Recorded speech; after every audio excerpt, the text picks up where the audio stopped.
Yep. So my mom has bipolar disorder, which includes changes in her moods, manic behavior, which means she actually often would talk really, really fast at times, but then she would have these other seasons where she would be in bed a whole lot. She was untreated until she was 81 years old. Imagine being emotionally and spiritually stronger. What would it look like to know you can be okay when hard things happen? Welcome to the Healing Her podcast. Listen in as best friends Christy and Donna share stories of God's healing work in their lives. Donna is a licensed therapist, and Christy is a veteran communicator in the marketing world. In Season 2, Healing Her Grief, they share their own stories of walking through loss, process the stages of grief, and provide some do's and don'ts to better care for grieving people. So whether you're seeking comfort, understanding, or support, Christy and Donna invite you to grab a cup of coffee and join them at the table as we navigate the challenging journey of loss and find hope on the other side. So this episode is really personal to me. It really is about my journey of having a mother that has a mental illness. How would we describe mental illness? I'm going to read this from the NAMI website. NAMI stands for National Association of Mental Illness. Okay. Mental illness is a condition that affects a person's thinking, feeling, behavior, or mood. These conditions deeply impact day-to-day living and may also affect the ability to relate to others. Mental health conditions are far more common than you think, mainly because people don't like to or are scared to talk about them. Sure, that makes sense. 1 in 5 U.S. adults experience mental illness each year. Donna, that's 20%. I know. 1 in 20 U.S. adults experience serious mental illness each year. U.S. youth, 1 in 6 children between the ages of 6 and 17 experience a mental health disorder every year. Oh, God bless them. And 50% of all lifetime mental illness begins by age 14, and 75% begin by age 24. My goodness. I know. So mental illness is not rare. I can remember sitting in my abnormal psych class, and we would study, different issues, different illnesses, and I would think, well, you know what? I think I know somebody, that might have that, or And I raised my hand and I asked my professor, I was like, I thought mental illness was rare. Right. And he said, oh no. Oh, no. It is not rare. Oh, my goodness. So what are some examples then of mental illness if they're not rare? Right. Well, anxiety disorders. We've talked about anxiety. 100%. ADHD is a mental illness. That's surprising. Bipolar disorder, borderline personality disorder, and there's really many, many more. Okay. So we decided to do an episode of Healing Her Grief because it just doesn't get talked about enough, Right. and because it's part of my personal story. Yeah. So if you're ready, we can just dive in. Will you share a little bit about your story? Yep. So my mom has bipolar disorder, which includes changes in her moods, manic behavior, which means she actually often would talk really, really fast at times, but then she would have these other seasons where she would be in bed a whole lot. She was untreated until she was 81 years old. Oh, Donna, I'm so sorry. Yeah. So I had a pretty chaotic childhood, but when she was 81, my sister and I were able to go through the legal system and become her conservator, and that enabled her to actually live a better life. So how did you recognize that your mom was mentally ill? What were some of the symptoms? Yeah. Well, some of it's a little hard for me to talk about, so I may get choked up. But I have also had a lot of healing, but I really also have a lot of compassion for my younger self because there was a lot of things, a lot of needs that I didn't get met by a mom that I really needed. I always knew that my mom was different from the other moms. My friend's mom seemed capable of, dropping people off and picking them up on time, Right. or packing a normal lunch, or getting clothes that fit and things like that. But my mom, she slept a lot, but she also might clean the kitchen at 4 a.m. Oh my goodness. Yeah. She spent an enormous amount of time on the phone telling other people how to live their lives. And it's important to me to say out loud, I am not sharing these things to dishonor my mom. Right. I am actually sharing these things because they don't get talked about enough. Right. And I know that there are a lot of people who would love to hear someone else's journey, and they may identify with mine. Right. But something else that was very common was for my mom to have premonitions about something, or to believe that the CIA was watching us. She called the school when I was in 7th grade to tell the school that I couldn't go on a field trip because she believed the bus driver wanted to have an affair with me. Oh my. Yeah.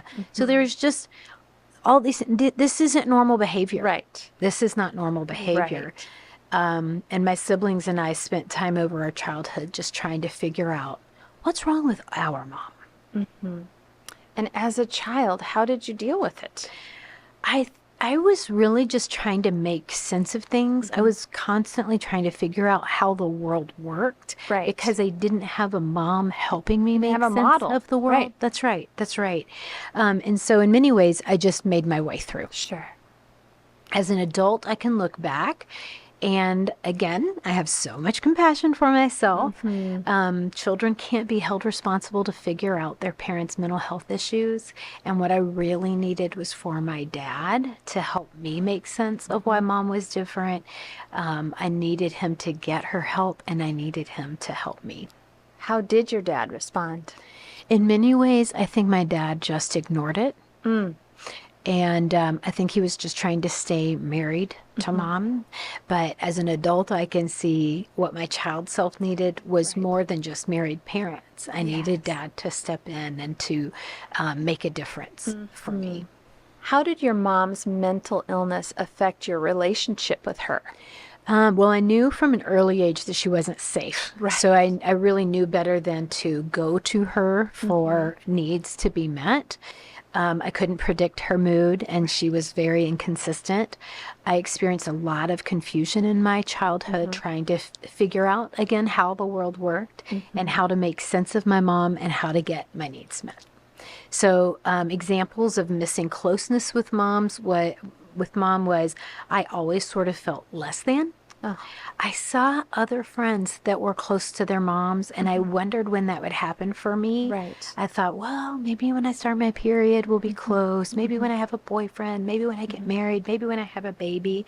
But of course, we know closeness never happened. So I went through lots of stages of self-care in my life. In my 20s, I was so angry with my mom for being so unreliable and chaotic that I set a boundary with her. Sure. And I stopped speaking to her. Okay. This is also when I began going to therapy for the first time. Now, in my 30s, when I had some healing and I was a much healthier person, my dad passed away. And I decided to restore my relationship with her. And I was able to be with her and around her without being triggered by her as much. I can't say I was never triggered, but I was not triggered by her as much. And then in my 40s, after I moved back to Nashville, I really became concerned for her. So I would stop by her house to see how she was doing when she didn't know I was coming. Okay. And I started noticing her hygiene was poor. I actually would also take her to the grocery store, and she had a really difficult time with decision making. She couldn't decide what to get from the freezer section. It would take us a couple of hours. Oh, wow. Yeah. And then sometimes I would stop and she was sitting in her underwear watching The Price is Right. And so I just realized, it wasn't good for her to continue living on her own.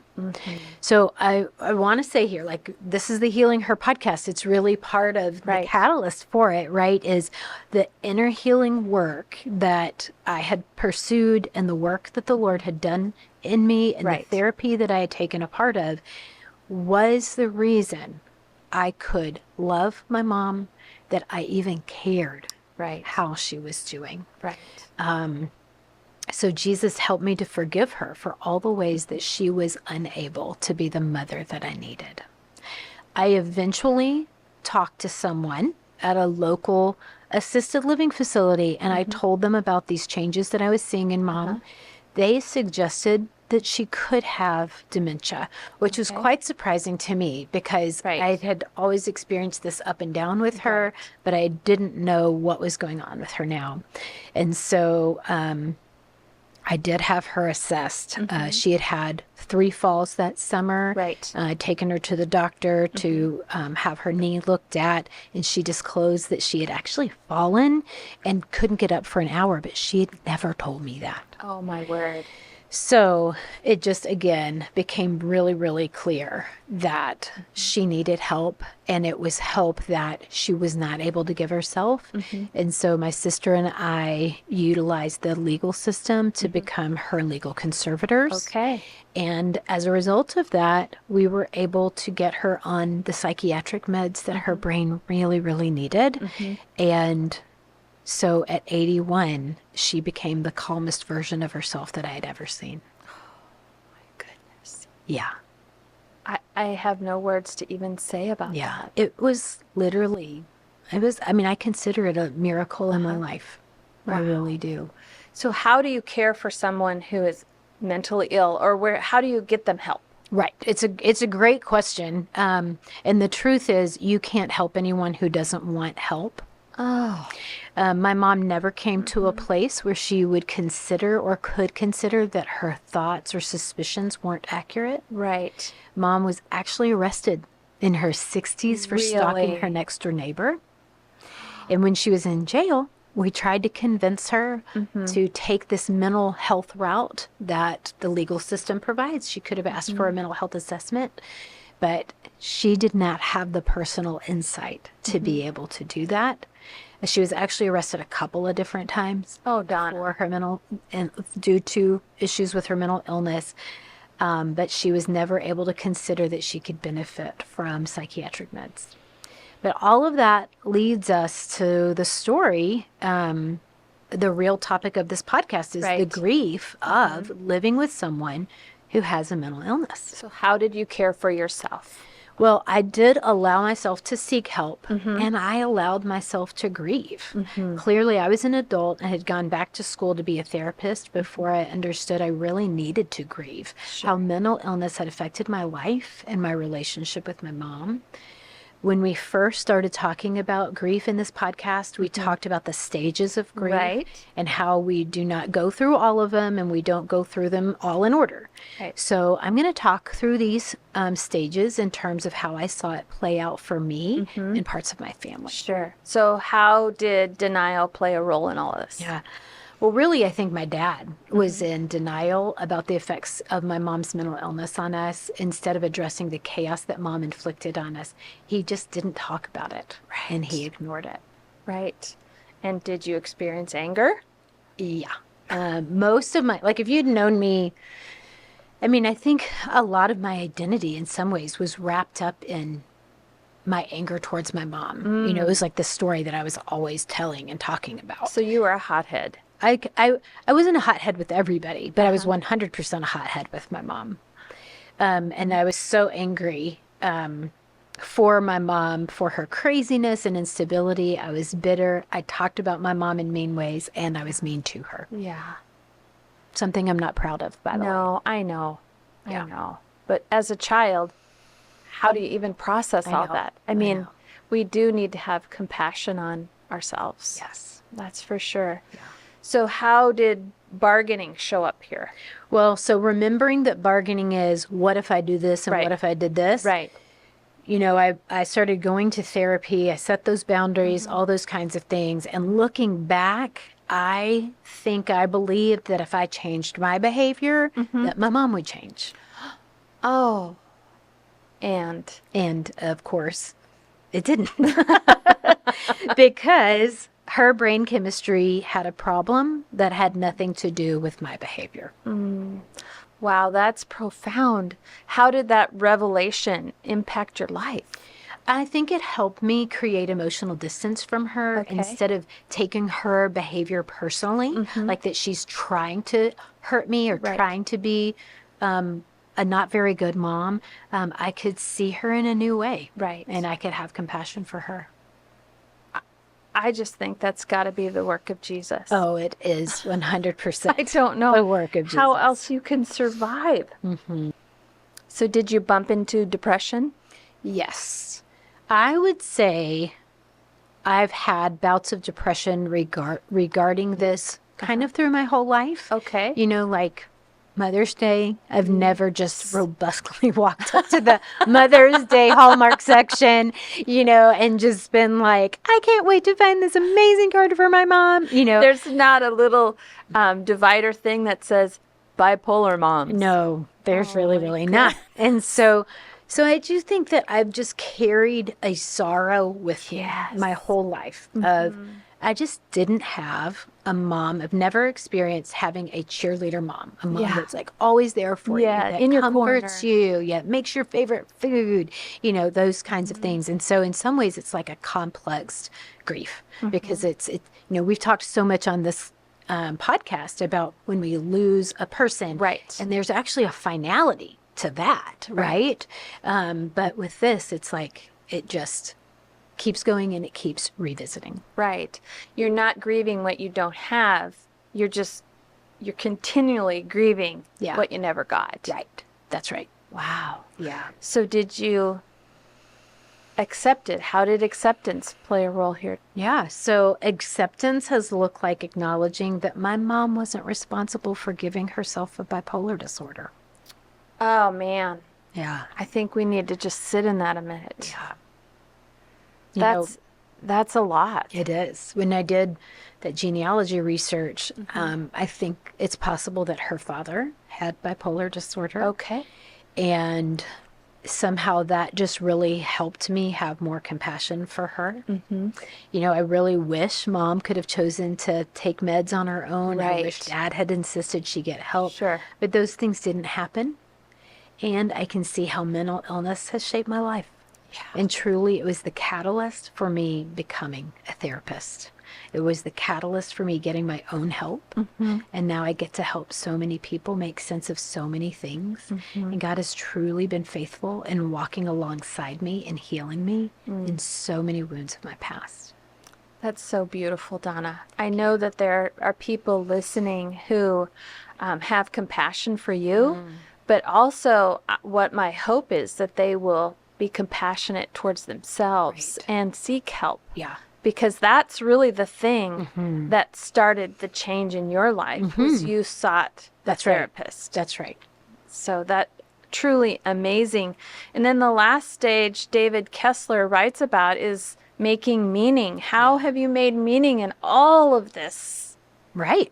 upheaval? Well, a lot of it is that my story of growing up with a mom with mental illness sculpted me Yeah. into being a compassionate, helping person. This part of my story made me want to be a loving mother Yeah. and to give my kids what I didn't get. This part of my story enables me to walk alongside people and help them heal from pain that they have endured. And that's beautiful. Thank you. How do you navigate the balance between offering support and maintaining your boundaries? Yes. I think this is such a hard part of being in a relationship with someone who has a mental illness. There is so much confusion. Yeah. Especially if the person has not been diagnosed. Christy, you met my mom. Yeah. And years ago in Orange City at the Tulip Festival, right? And that was like a different age ago. And you thought she was such a lovely lady. Yeah. And so that's the confusion is there are moments of typical behavior, but they're mixed in with all of this non-typical behavior. So there's all this typical behavior, but they're also mixed in with all of this non-typical behavior. Okay. Yeah. That actually makes some sense. But what strategies or resources can you offer someone who might be struggling with this? So if a person knows they have a diagnosis Okay. and they are willing to share that with you, then ask them, how can I support you in that? Be a good listener when they need to talk. Let them know that their diagnosis is only part of them. It is not all of them. I think that's so significant because we can really get stuck on labels. Like I'm a this or Right. I have that. Right. And to know that that's only a part Yes, of that's who right. you are. That's right. It doesn't have to be their identity, That's right. for sure. Very good. And there's, because of that non-typical behavior, right? There can sometimes be violence, or there can sometimes be a roller coaster of relationship that's just too much for someone. Right. And it's okay to choose to take care of yourself instead of taking care of them. Right. So you put the oxygen mask on yourself. That's exactly right. You do. That's right. And there's also this very real part that if they threaten to hurt you or they threaten to hurt themselves, Right. we really need to reach out to the police or the mental health co-op. Like there is real help out there. That's so good. So looking back then, what advice can you give others? I would say don't judge yourself for admitting Okay. that there are unusual things about the person that you love.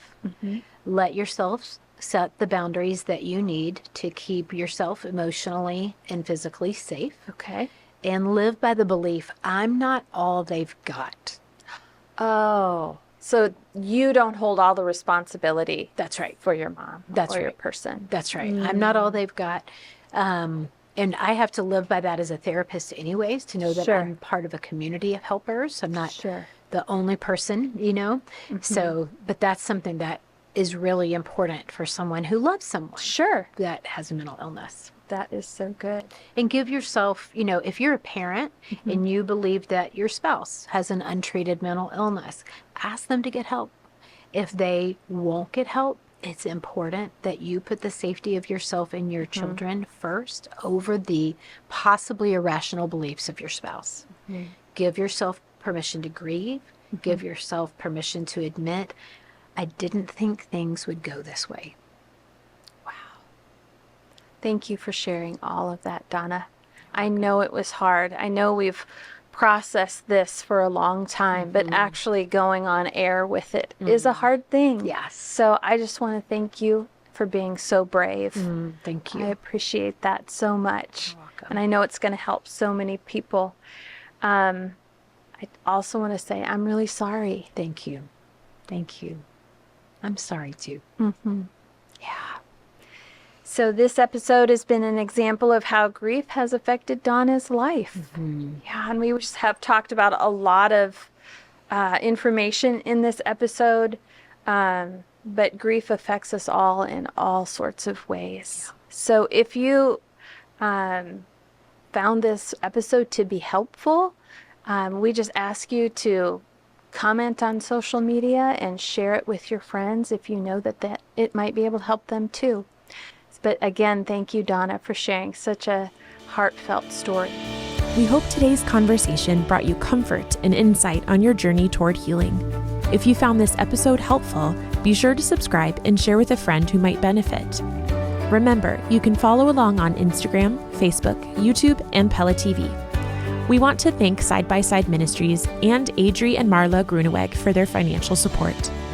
This podcast was created by Donna Durham and Christy Vandervoort. It was produced and recorded by Monty Godike.